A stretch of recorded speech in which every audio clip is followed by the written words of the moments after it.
मुझे आप ये बताएं कि दुनिया 21वीं सदी में जो है वो चांद में और मरीख में और प्लूटो में जा रही है, और हमारी जो है वो अपोजिशन हमें 1919 के दौर में जो है वो गारों की और पत्थरों के दौर में वापस लेके जा रही है। हम कह रहे हैं कि पूरी दुनिया के अंदर, इंडिया के अंदर भी जो है वो इलेक्शन इलेक्ट्रॉनिक मशीन्स के ज़रिए से हो रहे हैं, और इलेक्ट्रॉनिक मशीन किसी के चाचे की पुत्र या किसी के फूफी की पुत्र जो है ना औलाद नहीं होती किसी सियासतदान की या किसी पार्टी की। वो एक इम्पार्शल, एक साइंटिफिक जो है एक मशीन है कि जिसका ना कोई दोस्त है, ना कोई वोटर है, ना कोई सपोर्टर है, ना कोई उसमें पार्शलिज्म है, ना कोई उसमें फेवरेटिज्म है, ना कोई उसमें नेपोटिज्म है। उसने एक जदीद साइंटिफिक मशीन के तौर पे इम्पार्शली प्ले करना है। इनके अपने, जैसे कहते हैं ना, ज़मीरों में चोर है, इनकी सोचों में चोर है। इन्हें पता है कि इलेक्ट्रॉनिक मशीन के ज़रिए से अगर इलेक्शन हो गया तो आज भी पंजाब के अंदर लाखों वोट हैं जो इस आले शरीफ ने जाली वोट बनाए हुए हैं, बोगस वोट बनाए हुए हैं, जो इंदराज के तौर पे इलेक्शन कमीशन की फहरिस्तों में मौजूद है। मैं दावे से कहता हूं अपनी 40 साल सियासी जिंदगी को जो है वो गवाह बनाकर, इनको मरोड़ उठते हैं, इनको मौत आती है कि अगर जदीद साइंटिफिक तरीके से कोई इलेक्शन होगा तो इनकी वो रिगिंग और इनकी 2 नंबरी। और फिर एक बात और मैं आपको बता दूं जो पहले भी कई दफा लोग कर चुके हैं, लेकिन आज मैं एक नए अंदाज से आपके सामने ब्रेक कर दूं। 2018 के इलेक्शन में अंदरूने पंजाब के अंदर हमारे साथ जो है वो फ्रॉड हुआ है, हमारे साथ रिगिंग हुई है, पीटीआई के साथ रिगिंग हुई है। हमारी 30 से 32 सीटों के ऊपर जो है वो नून लीग ने जनाब वो डाका मारा है, नून लीग ने जनाब उसके ऊपर जनाब चोरी किया है वो इलेक्शन को। इनका इलेक्शन चोरी नहीं हुआ। कम से कम 30 सीटें हमारी हैं कौमी असेंबली की। तो ये किस वजह से हुई? क्योंकि इनकी हुकूमत थी, इलेक्शन कमीशन का जनाब मेंबर इनके थे, इन्होंने महकमा तालीम के जनाब अपने सारे अफसरान इनके डिप्यूट हुए हुए थे, मुलाजमीन इनके डिप्यूट हुए हुए थे। इन्होंने सारी चक्करबाजी चौहान साहब चोरी किया और हमें टाइट किस्म का जाओ मैंडेट मिला। तो जनाब इनकी तो इनको मौत आएगी कि कोई impartial, free and fair election, scientific तरीके से इलेक्शन हो। लेकिन एक बात बड़ी इंपॉर्टेंट, ये कौन होते हैं कि ये कहें कि जनाब हम साइंटिफिक तरीके से इलेक्शन नहीं होने देंगे? किस तरह नहीं होने देंगे? ये कोई बनीगाला से बन के जनाब उसमें सारा जाओ रिजल्ट जाना वो फीड होके तो नहीं आएगा इलेक्शन मशीन। जब मानेंगे नहीं चौहान साहब तो फिर मामला कैसे आगे बढ़ाएंगे? धांधली के शोर को खत्म करने के लिए तो आप ईवीएम मशीन ला रहे हैं, जिन्होंने इलेक्शन लड़ना है वो मान नहीं रहे। फिर भी अगर आप ईवीएम ले आते हैं, यकतरफा फैसला करते हैं, तो फिर भी तो ये शोर मचाएंगे ना कि आपने धांधली की है। देखिए, मैं कंप्यूटर सॉफ्टवेयर इंजीनियर हूँ, मैं आपको सच्ची बात बताऊँ, मैंने कई सॉफ्टवेयर डेवलप किए अपने एमपीए बनने से पहले। 2001 से पहले एशियन डेवलपमेंट बैंक में एज अ डेटाबेस मैनेजर मैंने जॉब की हुई है। जो कंप्यूटराइज चीज़ होती है, ऑटोमेटेड चीज़ होती है, डिजिटलाइजेशन होती है, उसका कोई लेना देना नहीं होता किसी के साथ अनटिल अनलेस कि आप उसकी कंप्यूटराइजेशन और ऑटोमेशन में कुछ अपनी जनाब वो लैंग्वेज और अपनी जनाब कुछ ऐसी चीज़ें कर दें कि जो किसी के साथ जनाब कुछ जनाब पर्सनलाइज हो जाए। अदरवाइज इम्पार्शियल किस्म की जो ऑटोमेशन होती है उसका तो किसी के साथ लेना देना नहीं होता। अच्छा, अब एक चीज़ और बताएं आप, मैं आपके प्रोग्राम के ज़रिए से बड़ा क्लियर एक चीज़ मैसेज दूंगा। मैंने अपनी ज़िंदगी में 3 इलेक्शन लड़े जी सुबाई, और मैंने बीसीओ इलेक्शन कौमी असम्बली से लेके लोकल बॉडीज़ के इलेक्शन लड़ाए। मैंने जनाब आपके पाकिस्तान लेवल के जितने लेबर इलेक्शन जनाब वो मैंने, ट्रेड इलेक्शन मैंने लड़ाए एज अ सियासी कारकुन और सियासी लीडर। मैं हलफ दे के कहता हूं कि जितना फ्री एंड फेयर और स्ट्रिक्ट इलेक्शन 2018 का था मैंने अपनी जिंदगी में नहीं देखा। आप यकीन जाने, इस इलेक्शन के अलावा बीइंग अ कैंडिडेट कोई माई का लाल मुझे नहीं रोक सकता था मेरे हलके के अंदर कि मैं जब इलेक्शन वाले दिन किसी पोलिंग स्टेशन में जाऊं, किसी पोलिंग कैंप में जाऊं, किसी पोलिंग बूथ में जाऊं, मुझे कोई नहीं रोक सकता था। ये मेरा चौहान साहब जो एतराज कर रहे हैं ना, ये वाहिद इलेक्शन था। ठीक है, 50 सुने वाहिद इलेक्शन था कि 50% मेरे पोलिंग बूथों और मेरे पोलिंग स्टेशनों पे मुझे फौज के नौजवानों ने रोक लिया कि आप अंदर नहीं जा सकते। मैं कैंडिडेट था, मुझे अंदर नहीं जाने दिया मेरे हल्के के अंदर। ये किस मुंह से कहते हैं कि ये फ्री एंड फेयर इलेक्शन है? अच्छा, इसके लिए वो एक मिसाल देते हैं, आप जीतो तो रास ढीला, हम जीते तो करैक्टर ढीला। ये श्याम साहब 2 चीजें हैं।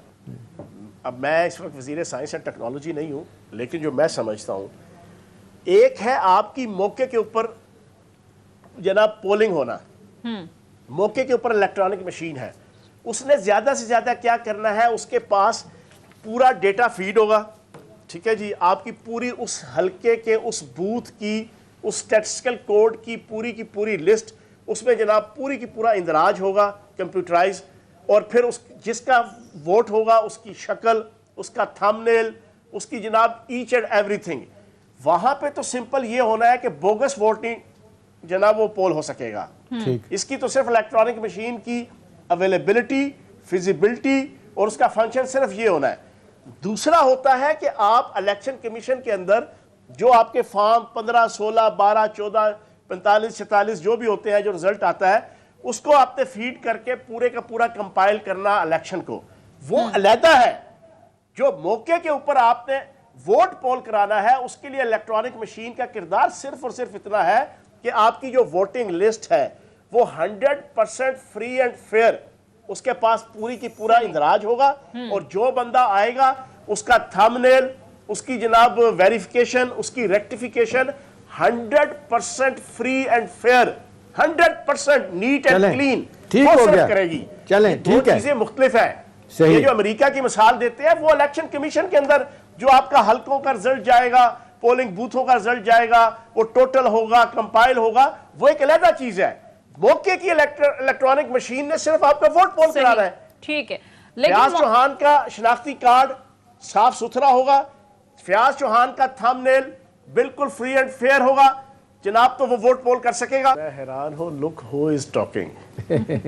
वो तर्जमान के जो जिसकी तर्जमान है वो सर से लेके पाँव तक जो है वो करप्शन की बारिश में जो है वो गीला हुआ है, जिसको जो है वो सुप्रीम कोर्ट ने जो है वो सिसिलियन माफिया, गॉडफादर माफिया और उसको सजा दी हुई है, जिस बेगम सफदर अवान को चोर डाकू करार देकर जनाब नाअहल किया हुआ है और जना सजा दी हुई है। और वो शहबाज शरीफ साहब जो 25 अरब रुपए की सिर्फ एक जो BCO उनके ऊपर जो है वो करप्शन के इल्ज़ाम है, सिर्फ एक इल्ज़ाम में 25 अरब रुपए की जनाब वो मनी लॉन्ड्रिंग के अंदर इन्वॉल्व है। वो हमजा शहबाज साहब जो सर से लेके पाँव तक जो है वो करप्शन, बदयांती, टकेमारी, पैदागिरी और जाली अकाउंट्स और मनी लॉन्ड्रिंग की बारिश में घीले हैं, उनकी तर्जमान जनाब इल्ज़ाम लगाने लगी हुई हैं। मैं हैरान हूँ।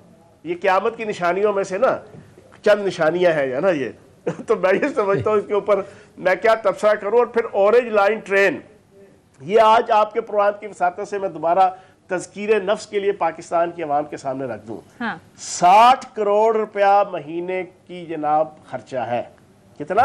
60 करोड़ रुपया महीने का खर्चा है लाहौर की ऑरेंज लाइन ट्रेन का। इनकम महीने की कितनी है? आप जरा पूछें मुझसे एहतिशाम साहब जी, कितनी है जनाब? कितनी है जी चौहान साहब इनकम? महीने की 7 करोड़ रुपया है। ये 7 करोड़, और जो खर्चा है 60 करोड़। ये तो हो गया ऑपरेशनल लॉस, 6.5 से 7 अरब रुपए का सालाना। फिर आपका आ जाता है इसके ऊपर जो कर्जा लिया हुआ है, उस कर्जे की सूद के ऊपर $2 बिलियन कम से कम 8 से 10 अरब रुपया साल का वो है। ये जो 18-20 अरब रुपया पंजाब हुकूमत और वफाक ने देना है, इन अकल के अंधों से कोई पूछे, अपनी कमीशन तो बना ली, अपना तो मौज मेला कर लिया करप्शन की पंजाब स्पीड ने, और उसके बाद अब हमें आके बताते हैं कि जनाब इन्होंने ये कर दिया और वो कर दिया। शुक्र अदा करो कि हमने एक सच्चे और मुहिब्बे वतन पाकिस्तानी लीडर पार्टी के तौर पे हमने आपका ये वाइट एलिफेंट जो है वो इसको हमने बरकरार रखा, क्योंकि अरबों रुपए मेरे और आपके टैक्सों का पैसा था। अगर इनकी तरह के हम नीच होते ना सियासी हवाले से, इनकी तरह के नैरो माइंडेड होते, तो असेंबली से लेके BCO प्रोजेक्ट है पंजाब के अंदर जो चौधरी परवेज लाई साहब 2007 के अंदर छोड़ के गए, 10 साल इन्होंने जनाब उसके ऊपर काम नहीं किया। जो 50 करोड़ का प्रोजेक्ट था वो 2 अरब का हो गया, लेकिन इन्होंने नहीं शुरू किया। उसमें साहब वो कह रही थी कि हमारे जो प्रोजेक्ट हैं उन पे तख्तियां लगा रहे हैं, उन पे नंबर टांक रहे हैं। वो बार बार एक बात कह रही थी और कह रही थी बताएं कौन सी यूनिवर्सिटी कायम की है इन्होंने 3 सालों में? 6 यूनिवर्सिटियां सरदार उस्मान बुज़दार साहब की क़यादत में पंजाब के अंदर 6 यूनिवर्सिटियां, जिनमें से 5 फंक्शनल हैं, दाखिले हो चुके हैं, क्लासेस स्टार्ट हैं। एक ननकाना साहब की जो है वो तमाम प्रीलिमिनरी जितनी आपकी रिक्वायरमेंट होती हैं उसमें कैबिनेट से अप्रूव होना, असेंबली से अप्रूव होना, चार्टर अप्रूव होना, चांसलर का भर्ती होना, रजिस्ट्रार का भर्ती होना, आपकी जनाब फैकल्टीज का एस्टेब्लिश होना, सब कुछ हो चुका है। और उसकी अब कंस्ट्रक्शन हो रही है और अगले महीने उसकी क्लासेस स्टार्ट हो रही है और उसके दाखिले हो रहे हैं। इस आज़मा बुखारी मेरी बहन है, लेकिन इसकी आंखों पे ना आले शरीफ की अकीदत की पट्टी चढ़ी हुई है। 10 साल इन्होंने रखना है, अगली दफा शायद इमरान खान साहब की कीदत की पट्टी चढ़ जाए, इसको बेचारी को हो जाए ना।